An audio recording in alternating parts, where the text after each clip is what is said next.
Mount Abu से हमारे साथ ब्रह्मा कुमारी सपना दीदी जुड़ रही हैं।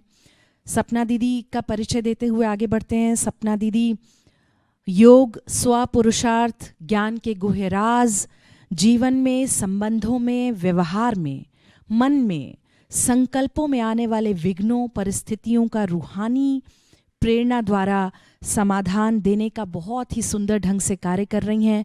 जब जब व्यक्ति में निराशा घर करती है, तब तब सपना दीदी के प्रेरक वचनों को सुनकर एक नई आशा का संचार होता है। और ऐसी सपना दीदी हमारे बीच में उपस्थित हैं आज विश्व धर्म संवाद के मंच पर, इस पावन मंच पर। उनका बहुत बहुत स्वागत। ओम शांति। भारत के इतिहास में आज का दिन बहुत महत्वपूर्ण है। आज 12 जनवरी है और हमारे स्वामी विवेकानंद जी का आज जन्मदिन है, जयंती है। और आज का ही ये शुभ दिन निश्चित किया गया है विश्व धर्म संवाद के लिए, क्योंकि स्वामी विवेकानंद जी ने न केवल देश लेकिन विदेश में भी आध्यात्मिक चेतना जागृत करने के लिए बहुत कार्य किया है। मैं सर्वप्रथम इस विशेष कार्य के लिए, इस शुभ कर्म के लिए आयोजक हमारे प्रमोद भाई जी का बहुत बहुत शुक्रिया करती हूँ, मुबारक देती हूँ कि आपने ये कदम उठाया।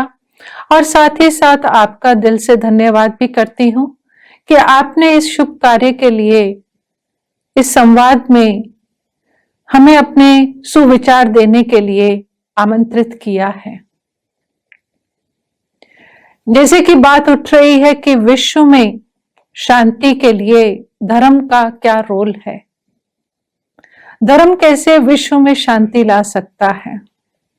हम सब जानते हैं कि ये जो दुनिया है, आज इस दुनिया में धर्म जो है वो प्रायः लोप होता चला जा रहा है। जबकि जब परमात्मा ने ये दुनिया रची थी तो उसका आधार धर्म ही बनाया था। धर्म के आधार पर ही ये दुनिया बनाई गई थी, अधर्म के आधार पर नहीं। लेकिन आज धर्म अधर्म में बदल गया है। इसलिए गीता में भी लिखा है, यदा यदा धर्मस्य ग्लानि भवति भारते, कि जब जब धर्म की ग्लानि होती है तब तब भगवान को आना पड़ता है अधर्म का विनाश कर धर्म की स्थापना करने के लिए। क्योंकि ये दुनिया कर्म क्षेत्र है और इस कर्म क्षेत्र में जो फल मिलता है उसका आधार धर्म और अधर्म ही है। अगर हम धर्म के मार्ग पर चलते हैं तो हमें जीवन में सुख शांति की प्राप्ति होती है, और अगर मानव अधर्म के मार्ग पर चलता है तो उसको जीवन में दुख अशांति होती है। लेकिन सबसे पहले हमें यह समझना है कि धर्म क्या है। अगर बहुत ही साधारण शब्दों में समझना चाहें तो धर्म अर्थात सच्चाई, सत्य, सही मार्ग पर चलना ही धर्म है। धर्म अर्थात हमारी धारणाएं, हमारा व्यवहार, हमारा बोलचाल, हमारे संस्कार, हम कैसे समाज में रहते हैं, किस तरह से आपस में व्यवहार में आते हैं, ये हमें धर्म सिखलाता है। यही हमारा सबसे बड़ा धर्म है। लेकिन अगर आज देखें तो मानव अपने धर्म से गिर गया है, मानव धर्म से गिर गया है। आज हमारा आपसी संबंध में वो मिठास नहीं है, वो प्रेम नहीं, कड़वाहट है। आज एक मनुष्य दूसरे मनुष्य से दुख की लेन देन कर रहा है, सुख की लेन देन नहीं कर रहा, दुख की। एक दूसरे को कष्ट देने में मनुष्य को खुशी मिलती है। तो ये जो हम अधर्म के मार्ग पर चल रहे हैं, एक दूसरे को धोखा देना, चोरी, भ्रष्टाचार, पापाचार जो बढ़ता चला जा रहा है, ये एक्चुअल में आज मानव अधर्म की तरफ बढ़ रहा है। लेकिन ये नहीं समझ रहा कि आज हमारे जीवन में जो दुख अशांति हो रही है उसका कारण कोई दूसरा मनुष्य नहीं है, मेरे अपने ही अधर्म के आधार पर किए गए कर्म हैं। हम सब जानते हैं मुख्य 5 विकार गाए गए हैं: काम, क्रोध, लोभ, मोह, अहंकार। कामेषु क्रोधेषु।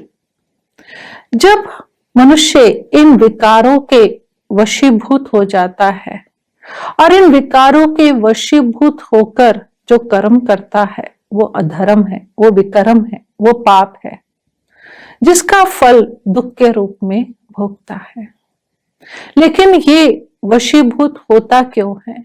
क्यों आज हम बुराई के प्रति आकर्षित हो जाते हैं? बुरे कर्म, बुरी सोच, अधर्म मनुष्य को आकर्षित करता है, जबकि हम हर साल रावण को जलाते हैं जो बुराई का प्रतीक है और सोचते हैं बुराई खत्म हो गई। लेकिन अगर आज देखें तो ये विकार हर एक के अंदर दिखते हैं, आज छोटे बच्चों में भी दिखते हैं। महात्मा गांधी जी ने भी कहा, बुरा मत देखो, बुरा मत बोलो, ना, बुरा मत करो, बुरा मत सोचो। लेकिन फिर भी मानव जानते हुए भी बुराई करता है, बुरे कर्म करता है, अधर्म का रास्ता अपनाता है। उसका मूल कारण है आंतरिक कमजोरी, ना चाहते हुए भी उस मार्ग पर चलता है। अगर आप किसी से पूछेंगे कि क्या आप चाहते हैं क्रोध करना, क्या आप चाहते हैं किसी को दुख देना, क्या आप चाहते हैं, क्या आपको दूसरे को परेशान करना अच्छा लगता है, तो हर कोई ये जवाब देगा कि हम चाहते तो नहीं हैं, लेकिन क्या करें, मेरा मन, मेरी नेचर, मेरी हैबिट, मेरे संस्कार ना चाहते हुए भी हमें उस तरफ ले जाते हैं। तो ये जो रूट है वो रूट है हमारा मन। जब तक मन में कोई बुरा विचार नहीं आएगा तब तक कोई भी अधर्म के मार्ग पर नहीं चल सकता है। इसलिए मन को शुद्ध करना बहुत जरूरी है। इसलिए कहा, मन जीत जगत जीत। जिसने अपने मन को जीत लिया उसने जगत को जीत लिया। मन मना भव, ना, कि मन को तो मेरे में लगा, तन मना भव, धन मना भव नहीं है, मन मना भव। इसलिए मन को शक्तिशाली बनाने की जरूरत है, जिसको हम आम भाषा में कहते हैं विल पावर। और मन शक्तिशाली अर्थात शुद्ध कैसे बनेगा? आज अगर हम देखें, जो हमारे मन में विचार आते हैं, चाहे वो नकारात्मक विचार जो आते हैं, तो हम अपने ही नकारात्मक विचारों के गुलाम बन जाते हैं, अर्थात हम अपने मन के गुलाम बन जाते हैं। क्यों? जबकि कहने में हम कहते हैं मेरा मन, मैं मन नहीं कहते हैं, मेरा मन, मेरा शरीर, मेरे हाथ, मेरी आंखें, सब कुछ मेरा है, तो मैं कहाँ हूं? तो मैं को समझना है। जब तक हम सत्य को नहीं समझेंगे तब तक हमारे अंदर कंट्रोलिंग पावर, रूलिंग पावर नहीं आ सकती, अर्थात हम अपने मन को जीत नहीं सकते, अर्थात हम सत्य मार्ग पे, धर्म के मार्ग पर नहीं चल सकते। अगर हमें धर्म के मार्ग पर चलना है, क्योंकि धर्म ही हमें सुख शांति देगा, ये भी हमें समझना है। धर्म का मार्ग ही सुख शांति का मार्ग है। तो धर्म अर्थात हमारी धारणा है, जैसे मैंने बताया। तो मन के हमें राजा बनना है और उसके लिए सत्य ये समझना है कि मैं कौन हूं, ना, मैं आत्मा हूं और मेरा मन है। जब हम मैं आत्मा इस स्वमान में स्थित होते हैं, इस स्मृति में जाते हैं, इस अवेयरनेस, इस फीलिंग में जाते हैं कि मैं आत्मा हूं, ये मेरा शरीर है, मैं आत्मा राजा हूं, मैं अपने मन की मालिक हूं, ना कि मन मेरा मालिक है, तब हम अपने मन को कंट्रोल कर सकते हैं। जब तक हम इस सत्य को नहीं जानेंगे तब तक हम अपने मन, अपने विचारों को कंट्रोल नहीं कर सकते हैं। इसलिए सबसे पहले हमें अपने स्वधर्म को जानना है। आत्मा का स्वधर्म क्या है? आत्मा का स्वधर्म है शांति। इसलिए हमें शांति अति प्रिय है, क्योंकि मेरा स्वधर्म ही शांति है। मैं आत्मा शांत स्वरूप हूं। जैसे पानी का धर्म क्या है शीतलता, पानी शीतल होता है। उसको आप गर्म कर दें, थोड़ी देर गर्म होगा, लेकिन वापस अपने मूल धर्म पर आ जाएगा, जो उसका मूल धर्म है, अर्थात शीतलता। उसी तरह से हम आत्माएं, कोई कितना भी क्रोध कर ले, कितना भी ना बुरा भला बोल ले, लेकिन क्या होता है अल्टीमेटली, कहते हैं ना, इसको छोड़ दो आप ही शांत हो जाएगा। हम अपने मूल धर्म, जो मेरा धर्म है शांति, हम उस स्वधर्म में टिक जाते हैं। तो सबसे पहले हमें अपने स्वधर्म को जानना है कि मैं आत्मा शांत स्वरूप हूं। जब हम इस स्वधर्म में टिकते हैं और दूसरे को भी उसी स्वधर्म, उसी नजर से देखते हैं, उसी दृष्टि से देखते हैं कि ये भी एक आत्मा है, ये भी शांत स्वरूप है, तो हमारे अंदर एक दूसरे के प्रति शुभ भावना, शुभकामना जागृत होती है। अगर हम देह की दृष्टि से देखते हैं तो हमारे एक दूसरे के प्रति घृणा, ईर्ष्या, द्वेष की भावनाएं जागृत होती हैं। तो सबसे पहला पाठ हमें ये समझना है, अगर हम विश्व में शांति चाहते हैं, कि हम सब आत्माएं उस एक परमात्मा के बच्चे हैं। कहते हैं ना, तुम मात पिता हम बालक तेरे, गॉड फादर भी कहते हैं। तो हम सब आत्माएं उस एक परमात्मा के बच्चे हैं, जिस नाते से हम सब आत्माएं आपस में भाई भाई हैं। जब तक हमारे अंदर ये भाईचारा नहीं आएगा, ब्रदरहुड नहीं आएगा, वसुधैव कुटुंब की भावना नहीं आएगी, तब तक विश्व में और भारत देश में शांति नहीं हो सकती ना। तो इसलिए भाइयों और बहनों, मेरा आपसे नम्र निवेदन है कि आप अपने अंदर आज के दिन एक शुद्ध संकल्प जरूर लें कि मुझे अपने अंदर ये एक पॉजिटिव चेंज, एक अपने अंदर ये सकारात्मक परिवर्तन लाना है।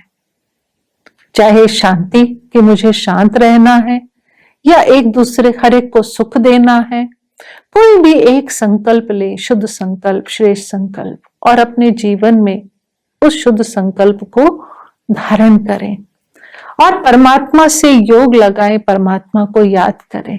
तो चलिए 2 मिनट के लिए हम उस गहन शांति का और परमात्मा का अनुभव करते हैं, अपने सत्य स्वरूप में स्थित हो जाएं।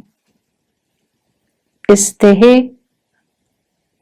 और देह की दुनिया से अपने मन और बुद्धि को समेटकर प्रकृति के बीच विराजमान मैं दिव्य चैतन्य आत्मा हूं, एक चमकता हुआ सितारा हूं, लाइट हूं। मेरा स्वधर्म शांति है, मेरा घर शांति धाम है, मेरे पिता परम पिता परमात्मा शांति के सागर हैं। मेरे चारों तरफ शांति के प्रकंपन मुझ आत्मा से निकल फैल रहे हैं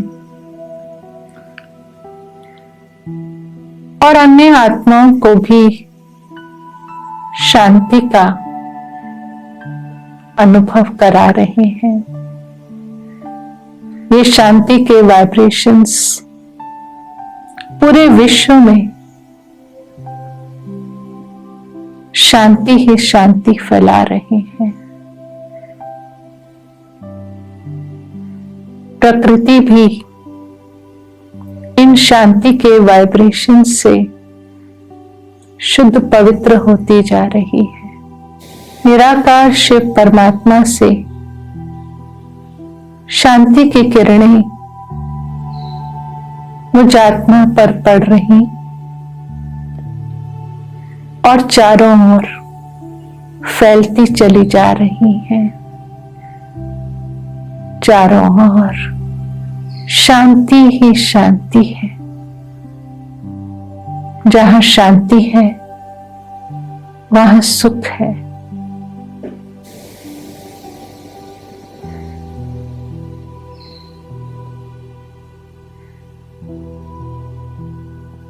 ओम शांति शांति शांति। ओम शांति। मैं पुनः आयोजकता और आप सब भाई बहनों का बहुत बहुत दिल से धन्यवाद करती हूँ। ओम शांति। बहुत बहुत धन्यवाद ब्रह्मा कुमारी सपना दीदी, और 2 मिनट का जो ध्यान आपने करवाया उसके लिए हम सभी बहुत आभारी हैं। पूरे विश्व धर्म संवाद की टीम से आपका आभार कि आज आप हमारे इस कार्यक्रम का हिस्सा बनी।